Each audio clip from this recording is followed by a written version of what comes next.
ধরুন বঙ্গবন্ধু শেখ মুজিবুর রহমানের জন্ম হয়নি, তাহলে কি দেশ স্বাধীন হতো? হলে সেটা কিভাবে হতো একটু ভেবে দেখুন তো।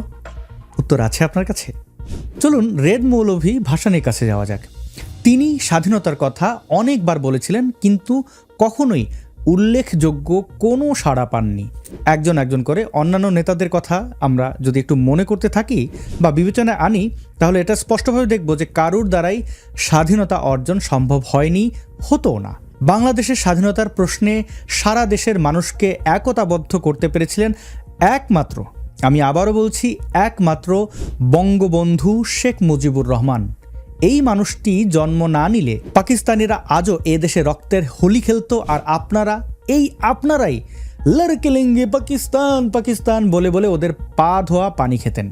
ব্যস্ত হবেন না, কিভাবে আওয়ামী ফেসিবাদীদের দূর করে বঙ্গবন্ধুকে উপযুক্ত সম্মান দেয়া যায় সেটা নিয়ে একটু পরেই আলোচনা করছি। তবে সাথে আরও বলবো 72 থেকে 75-এর সমস্যা নিয়েও। কিন্তু প্রথমে আপনাদেরকে বুঝতে হবে বঙ্গবন্ধু ঠিক কতটা সম্মান পাওয়ার যোগ্য।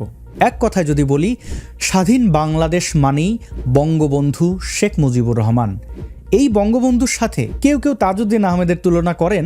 আসলে তাজউদ্দিন আহমেদ ছিলেন বঙ্গবন্ধু নামক বটবৃক্ষের নিচে বেড়ে ওঠা এক বনসায়ী। তখনকার সময়ে বেশিরভাগ নেতারাই তাই ছিলেন, অর্থাৎ বনসায়ী।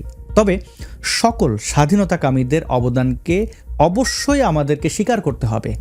আওয়ামী লীগ যতটুকু স্বীকার করেছে তা মোটেও যথেষ্ট ছিল না, কিন্তু তাই বলে এদেরকে বঙ্গবন্ধুর সমান কোনোভাবেই বানানো যায় না। বিএনপির মাথামোটা কিছু সমর্থক জিয়াউর রহমানকে বঙ্গবন্ধুর পর্যায়ে তুলে ফেলতে চান, অথচ স্বয়ং জিয়াউর রহমান বঙ্গবন্ধুকে জাতির পিতা বলে অকপটে সম্বোধন করেছেন। দল হিসেবে বিএনপি জামায়াতীদের সাথে মিশে বঙ্গবন্ধুকে বাদ দেওয়ার আপ্রাণ চেষ্টা করেছে এবং বহুবার বহু ঘটনার মাধ্যমে সেসব তারা স্পষ্ট করেছে। আমি মনে করি এটা ছিল তাদের ষড়যন্ত্র। এই যে আওয়ামী লীগ বঙ্গবন্ধুর ইমেজকে নিয়ে ব্যবসা করে, অর্থাৎ নিজের স্বার্থে ব্যবহার করছে, এটা তারা কোনোভাবেই করতে পারতো না যদি বিএনপি সহ অন্যান্য রাজনৈতিক দলগুলো বঙ্গবন্ধুকে তাঁর প্রাপ্য সম্মানটুকু প্রদান করত। যেখানে জিয়াউর রহমানকে বঙ্গবন্ধু নিজেই নিয়োগ দিয়েছিলেন, সেখানে বঙ্গবন্ধুকে পেছনে ফেলে জিয়াউর রহমানকে উপরে তোলা যায় কিভাবে, সেটি আমার কোনোভাবে বুঝে আসে না। নিশ্চয়ই আপনারা মন্তব্য করে জানাবেন এটি কিভাবে সম্ভব। যাই হোক, মূল কথায় ফিরে যাই। বঙ্গবন্ধুর মূল চাওয়া ছিল জাতিকে একতাবদ্ধ করা, এবং তিনি তা করতে সক্ষম হয়েছিলেন। বঙ্গবন্ধু চেয়েছিলেন সহিংসতা ছাড়াই দেশের স্বায়ত্তশাসন অর্জন করতে, যা স্বাধীনতার দরজা খুলে দেবে। এজন্যই তিনি 7ই মার্চের ঐতিহাসিক সেই ভাষণে সরাসরি স্বাধীনতার ঘোষণা করেননি, কারণ তিনি জানতেন যুদ্ধ রক্তের বন্যায় ভাসিয়ে দেবে আমাদেরকে, তাই সেটি এড়িয়ে যাওয়াই একজন সৎ নেতার কাজ। বঙ্গবন্ধু সেটি করেছিলেন, কিন্তু পাকিস্তানি হানাদারেরা 25শে মার্চ বাংলাদেশিদের উপর ঝাঁপিয়ে পড়ে যুদ্ধকে অনিবার্য করে তুলল। এই অবস্থায়ও অকুতোভয় বঙ্গবন্ধু পালিয়ে যাননি। তিনি পালালে সব কিছু শেষ হয়ে যেত। সবাই পাকিস্তানের বশ্যতা মেনে নিতে বাধ্য হতো, আর বঙ্গবন্ধু পরিণত হতেন সামান্য এক বিচ্ছিন্নতাবাদী নেতায়। বলা হতো তিনি ভারতে পালিয়ে গিয়ে পাকিস্তানের বিরুদ্ধে ষড়যন্ত্র করছেন।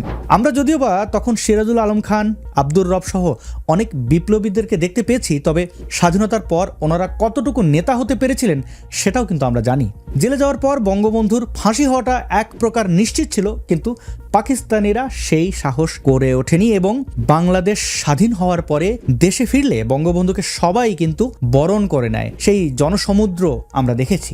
সকল অর্থেই বঙ্গবন্ধু হয়ে উঠেছিলেন বাংলাদেশিদের অবিসংবাদিত নেতা। এবার চলুন অধ্যাপক ডক্টর হুমায়ুন আজাদের কালজয়ী গ্রন্থ আমরা কি এই বাংলাদেশ চেয়েছিলাম থেকে বঙ্গবন্ধু ও স্বাধীনতা প্রসঙ্গে কয়েকটি লাইন পড়ে নেওয়া যাক। মুজিব যদি ধরা না দিয়ে পালিয়ে গিয়ে মুক্তিযুদ্ধ করতেন, কোনো ভাঙা বেতার কেন্দ্র থেকে স্বাধীনতা ঘোষণা করতেন, তাহলে কি আমাদের মুক্তিযুদ্ধ আরও তীব্র, আরও সফল হতো? তাহলে কি তিনি মুজিব হতেন? তাহলে তো তিনি হতেন মেজর জিয়া। মুজিব পালিয়ে গিয়ে মুক্তিযুদ্ধের ঘোষণা দিলে মুক্তিযুদ্ধ হতো না, তিনি মুজিব হতেন না, হতেন সামান্য বিচ্ছিন্নতাবাদী, এবং আমরা একটি বিশাল রাজনৈতিক ভাব প্রতিমাকে হারাতাম। মুক্তিযুদ্ধে আমরা এত অনুপ্রেরণা বোধ করতাম না। যোদ্ধা মুজিব থেকে বন্দি মুজিব ছিলেন অনেক শক্তিশালী ও প্রেরণাদায়ক। তিনি তখন হয়ে উঠেছিলেন মহানায়ক, ঘোষকের থেকে অনেক ওপরে যার স্থান। মুক্তিযুদ্ধের সময়টি ভরে তিনি ছিলেন নিয়ন্ত্রক ও প্রেরণা। তিনি ছিলেন এক অর্থে মুক্তিযুদ্ধ। পাকিস্তানের কারাগারে তিনি হয়তো মুক্তিযুদ্ধের কথা জানতেনও না, পাকিস্তানিরা তাকে তা জানতেও দেয়নি, মুক্তিযুদ্ধের রূপ কি তা হয়তো তিনি কল্পনাও করতে পারেননি, কিন্তু সকল বাঙালির রূপ ধরে তিনিই করে চলেছিলেন মুক্তিযুদ্ধ। মুক্তিযুদ্ধে প্রতিটি বাঙালি ও মুক্তিযোদ্ধাই ছিল মুজিবের দ্বিতীয় সত্তা। মুজিবের বন্দিত্ব মুক্তিযুদ্ধের ঘোষণার থেকে অনেক বড় ঘটনা। ঘোষণা করে ঘোষক হওয়া যায়, মুজিব হওয়া যায় না। কয়দিন আগেও এই সার্জিস এবং হাসনাতেরা জাতির পিতার বঙ্গবন্ধুর গুণগান করতে করতে করতে মুখে ফেনা তুলে ফেলতো। সার্জিসের এই বক্তব্যটি চলুন শুনে নেওয়া যাক। যে মার্চ মাসের 7 তারিখে 1971 সালে তার একটি তর্জনীর হুঙ্কারে পুরো 7.5 কোটি বাঙালি ঝাঁপিয়ে পড়েছিল যুদ্ধে। যুদ্ধ শেষে ছিনিয়ে এনেছিল স্বাধীন দেশের স্বাধীন পতাকা। অনেকে বঙ্গবন্ধুর সেই ভাষণকে আব্রাহাম লিঙ্কনের গেটিসবার্গের ভাষণের সাথে তুলনা করে থাকেন, কিন্তু আমি কখনো সেই তুলনা করিনি। কারণ যে ভাষণ স্বাধীনতার 50 বছর পরেও যে ভাষণের প্রতিটি শব্দ আমাকে শিহরিত করে তোলে, সে ভাষণ পৃথিবীর অন্য কোনো ভাষণের সাথে তুলনাযোগ্য হতে পারে না। তাই তো আহমদ ছফা যথার্থই বলেছিলেন। তিনি বলেছিলেন, বাঙালি জাতির শ্রেষ্ঠ কাব্য বলাকা, সোনার তরী কিংবা গীতাঞ্জলি নয়। বাঙালি জাতির শ্রেষ্ঠ কাব্য আর দাবায় রাখতে পারবা না। যে মানুষটি জীবন ও যৌবনের 14 বছর জেলে কাটিয়ে দিয়েছেন শুধুমাত্র এই বাঙালি জাতির মুক্তির জন্য, সেই মানুষটির বুকে শরীরে 18টি গুলি করে ঝাঁঝরা করে তার প্রতিদান আমরা দিয়েছি। এতটাই অকৃতজ্ঞ বাঙালি আমরা। সোকল্ড উপদেষ্টা আসিফ মাহমুদ যুক্তি দিচ্ছে এভাবে যে মুজিবের ভাস্কর্য ভেঙে ফেলেছে দেশের মানুষ, তাই এখন আর মুজিব জাতির পিতা নন। ভাস্কর্যগুলো যেসব ধর্মান্ধরা ভেঙেছে তাদের স্বরূপ আমাদের নিশ্চয়ই অজানা নয়। তো প্রশ্ন আসছে, এরা সাধারণ মানুষ হলো কিভাবে? ধানমন্ডি 32-এ যেখানে বঙ্গবন্ধুকে সপরিবারে হত্যা করা হয়েছিল, সেখানে নেচেছে কারা আমরা কি তা জানি না? শিশু ও অন্তঃসত্ত্বা নারী সহ বঙ্গবন্ধুর পরিবারের সবাইকে যারা মেরেছে তারা সর্বনিম্ন স্তরের কাপুরুষ ছাড়া আর কিছুই হতে পারে না। সেনাবাহিনীর কিছু বিপদগামীরা কেন এই কাজ করতে যাবে? এটা তো সেনাবাহিনীর সম্মিলিত সিদ্ধান্ত ছিল না। সরকারের বিরুদ্ধে আন্দোলন করবে জনগণ, সরকারের পতন করলে সেটাও করবে জনগণ। এখানে সেনাবাহিনীর লোকেরা কেন আসবে? আর কি বীরত্ব, একেবারে শিশুকেও মেরে ফেলতে হয় তাদেরকে। আরে এদেরকে নিয়ে যারা নাচে তারা যে কতটা বিভৎস, সেটা যদি তারা আয়নায় নিজেদেরকে একবার দেখতে পারতো তাহলে বুঝতো যে তারা আসলে কোন মানসিকতার কোন জগতের। এদের এমন আচরণ দেখে শূকর ছানার কথাই বারবার মনে পড়ে আমার। ওই প্রাণীটির বাচ্চাদের যখন দাঁত গজায় তখন বাপের পশ্চাৎ দেশে কামড় দিয়ে দাঁতের শক্তি পরীক্ষা করে। ইউনুস গঙ্গও তাই করে চলেছে আমাদের সামনে প্রতিনিয়ত এবং প্রতিটি ঘটনার মাধ্যমে। এদিকে 501 মামুনুল হকও হুক্কা হুয়া কেয়া হুয়ার মতো করে বলছে জাতির পিতা কোনো বিতর্কিত ব্যক্তি হতে পারবে না। এবার বলছেন মুক্তমনাদের পক্ষ থেকেও প্রশ্ন আসতে পারে যে কি দরকার সব জাতির পিতাটিতার? ব্যক্তি পূজা তো কোনোভাবেই শোভনীয় নয়।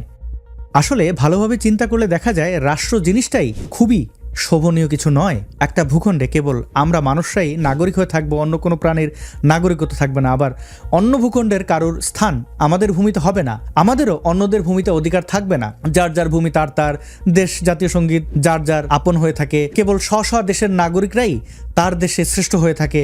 এগুলো তো কোনোভাবেই ভালো কিছু নয়। কিন্তু বাস্তবতার খাতিরে রাষ্ট্রের প্রয়োজন হয়, দেশ গঠন করতে হয়। আমাদেরকে একটা দেশ গঠন করতে হলে তার একটা গৌরবের ইতিহাসের প্রয়োজন হয়, প্রয়োজন হয় চেতনার। বঙ্গবন্ধু আর 71কে বাদ দিয়ে পারবেন সেটা সম্ভব করতে? 71 আর বঙ্গবন্ধু বাদ দিলে এই দেশটা অন্য যে কোনো দেশের সাথে মিশে যেতে পারে, আলাদা তো কিছু থাকতে পারে না, তাই না? তো আলাদা আইডেন্টিটির ইতিহাস না থাকলে এর অস্তিত্ব রাখবেন বা রাখতে যাবেন কোন দুঃখে? 5ই আগস্টের পর ক্রমাগত লাফালাফি শুরু হলো, বলা হলো যে দেশ নাকি আবার স্বাধীন হয়েছে এবং এই নিয়ে কত ধরনের গান, কবিতা, ও বাবা কত কিছু। এরা এতটাই মেধাবী যে বেসিক জ্ঞানটুকু এদের নেই, জানেই না যে একটা দেশ বারবার স্বাধীন হয় না। মানুষের ব্যক্তি স্বাধীনতা আর দেশের স্বাধীনতা ভিন্ন জিনিস। কে বোঝাবে তাদের? ধরেন চীন, রাশিয়া, ভিয়েতনাম, এসব দেশের সরকারের বিরোধিতা করা যায় না, করলে জীবন সংশয়ে পড়তে হবে। মধ্যপ্রাচ্যের দেশগুলোর দিকে যদি আপনি তাকান তাহলে স্পষ্টভাবে দেখতে পাবেন যে সেখানে রাজতন্ত্র চলছে। জনগণ রাজার বিরুদ্ধে কিছু বললেই জেল, জুলুম সবকিছুই নেমে আসবে আপনার উপরে। তবে কি এসব দেশ স্বাধীন দেশ নয়?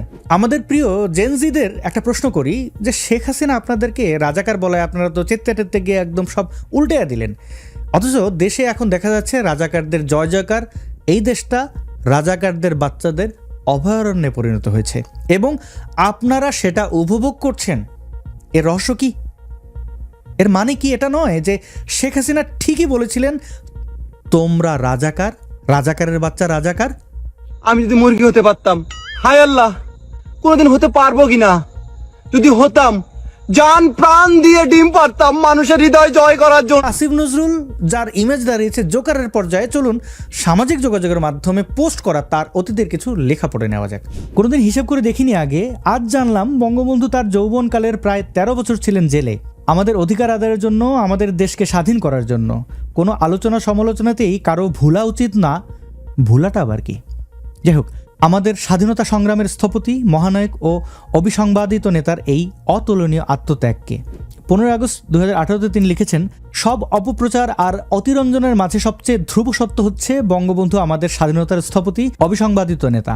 যে স্বাধীনতা এনেছেন তিনি, কম বেশি তার সুফল ভোগ করছি আমি, আপনি সবাই। পরম শ্রদ্ধা আর কৃতজ্ঞতার সাথে স্মরণ করছি বঙ্গবন্ধুকে, মাগফিরাত কামনা করছি তার ও তার পরিবারের সকলের। 15 জানুয়ারি 2020 সালে তিনি লিখেছেন, আমি আওয়ামী লীগের বর্তমান আমলের চরম সমালোচক, কিন্তু বাংলাদেশের স্বাধীনতার স্থপতি হিসেবে আমি বঙ্গবন্ধুকে ভালোবাসি, ওনার প্রতি অসীম কৃতজ্ঞতা অনুভব করি। যারা মনে করেন দুটো জিনিস একসাথে সম্ভব না, তারা হয় অজ্ঞ, না হয় জ্ঞান পাপী। বঙ্গবন্ধুকে নিয়ে আমার ভালোবাসা নতুন না, ওনাকে নিয়ে আমি বিএনপির চরম প্রতাপের আমলেই লিখেছি, আবার শহীদ রাষ্ট্রপতি জিয়াউর রহমানকে নিয়েও লিখেছি আওয়ামী লীগের একচ্ছত্র আমলে। বঙ্গবন্ধুকে নিয়ে বিরাট একটা লেখা লিখব আওয়ামী লীগ কোনোদিন ক্ষমতায় না থাকলে।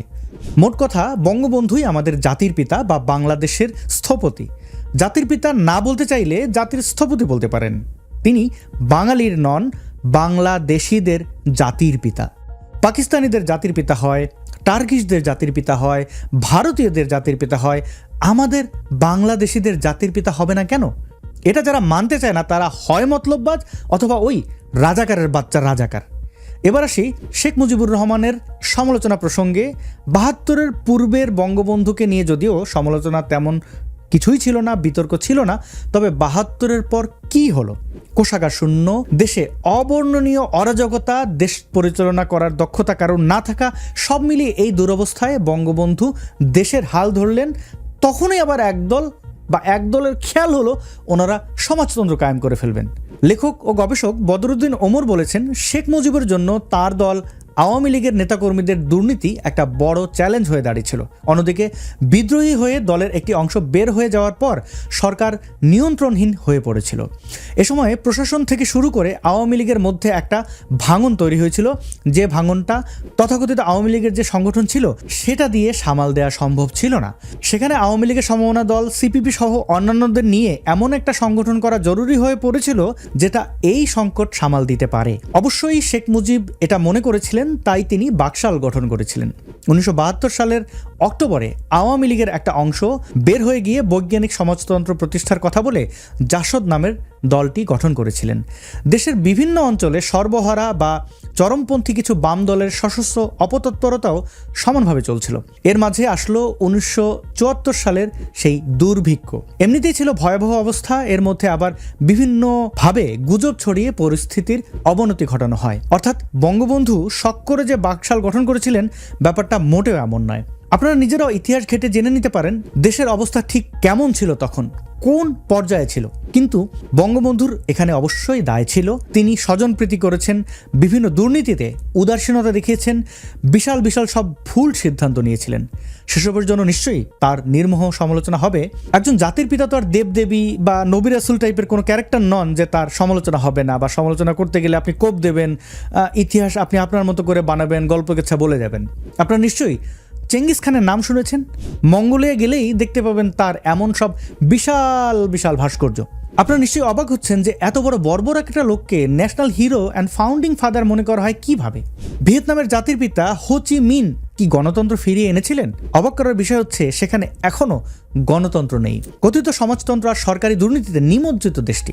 সংবাদ মাধ্যমগুলো এমনভাবে নিয়ন্ত্রিত যে এসব খবর বাইরে বেরোনোর কোনো উপায় নেই। চীনের মাও জেদং, আমরা যাকে মাও সে তুং হিসেবে চিনি, তিনি কিন্তু লক্ষ লক্ষ মানুষের মৃত্যুর কারণ হয়েছিলেন। স্ট্যালিন তো গণহত্যা চালিয়েছিলেন। কেমাল আতাতুর্ক হচ্ছেন তুরস্কের জাতির পিতা। আতাতুর্ক মানেই কিন্তু জাতির পিতা। এই কেমাল আতাতুর্কের বিরুদ্ধে নির্বিচারে হত্যা সহ অনেক অমানবিক কাজের অভিযোগ রয়েছে। কায়েদে আজম মোহাম্মদ আলী জিন্নাহ পাকিস্তানের জাতির পিতা। তিনি শিয়া পরিবারে জন্ম নিয়েছিলেন। মুসলিম হয়ে মদ শুয়োরের মাংস নিয়ে পড়ে থাকার অভিযোগ রয়েছে নারী ঘটিত বহু ঘটনার। জিন্নাহ আমাদের এই বাংলাদেশের প্রেক্ষাপটে রাষ্ট্রভাষা প্রসঙ্গে ক্ষমার অযোগ্য ভুল বা অন্যায় করেছিলেন। ভারতের জাতির পিতা মহাত্মা গান্ধীর মতো মানুষকেও কিন্তু সমালোচনার বাইরে রাখা হয় না, তিনি অবিতর্কিত নন। যুক্তরাষ্ট্রের জাতির পিতা জর্জ ওয়াশিংটনের ছিল প্রচুর দাস, তিনি ক্ষমতার অপব্যবহার করেছেন, আদিবাসীদের সাথে নির্মম আচরণ করে তাদের জমি দখল করেছিলেন। তাহলে শুধু বঙ্গবন্ধুকে কেন দুধে ধোয়া তুলসী পাতা হতে হবে তার যোগ্য সম্মানটুকু পাওয়ার জন্য? সমস্যা আসলে কোন জায়গায়? কাউকে তার উপযুক্ত সম্মান দেওয়ার মানে এই নয় যে তার পুরো আদর্শকে ধারণ করতে হবে। ভেবে দেখুন, আওয়ামী লীগও কিন্তু বঙ্গবন্ধুকে বা বঙ্গবন্ধুর সকল আদর্শকে ধারণ করে না। আওয়ামী লীগ কেন সুযোগ পায় বঙ্গবন্ধুর ইমেজকে ব্যবহার করার? কারণ অন্য কেউ তার নাম মুখে নিতে চায় না। তাহলে আওয়ামী লীগ তো এই সুযোগ নেবেই। বিএনপি সহ অন্যান্য দলগুলো যদি বঙ্গবন্ধুর প্রতি উপযুক্ত সম্মান দেখাতো, বঙ্গবন্ধুকে নিজের বলে দাবি করতে পারত, তবে আওয়ামী লীগ কি এতটা বেপরোয়া হয়ে যেতে পারত? বর্তমান এই কথিত সরকার যে বেশ জানান দিয়ে বঙ্গবন্ধুকে, স্বাধীনতার ইতিহাসকে হেয় করে চলেছে, এর ফলাফল যে খুব খারাপ হবে তা কিন্তু বলা বাহুল্য। আমরা অবশ্যই একটা সভ্য জাতি গঠন করে তুলতে পারবো এবং বঙ্গবন্ধুকে তার প্রাপ্য সম্মানটুকু দিতে পারবো। আর অবশ্যই সকল ফ্যাসিবাদ, তার ইমেজ নিয়ে ব্যবসা, এমনকি তার নিজের যে সকল আদর্শ বর্তমান সময়ে অনুপযোগী, সেগুলোকে নির্দ্বিধায় বাদ দেব। পৃথিবীর সর্বত্রই এমন হয়ে এসেছে, আমরাও এমনটা করতে পারবো। মনে রাখতে হবে, বঙ্গবন্ধু আমাদের জাতির পিতা, আমাদের জাতির স্থপতি। বঙ্গবন্ধুকে কোনোভাবেই কোনো ব্যক্তি, কোনো প্রতিষ্ঠান মুছে ফেলতে পারবে না।